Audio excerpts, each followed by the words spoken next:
அடிக்கடி கதவத்தா கட்டிலுக்கு கால் வலிச்ச கட்டாந்தர படுக்கதா உடம்பு முழுக்க இப்போ ஒரு ரயில் ஓடுது மச்சான்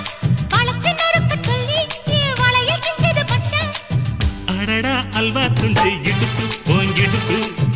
அழகா பத்தி கிச்சி நெருப்பு தூள் கிளப்பு சலக்கு சலக்கு சரிக சேல சலக்கு சலக்கு வெலக்கு வெலக்கு வெக்கம் வந்தா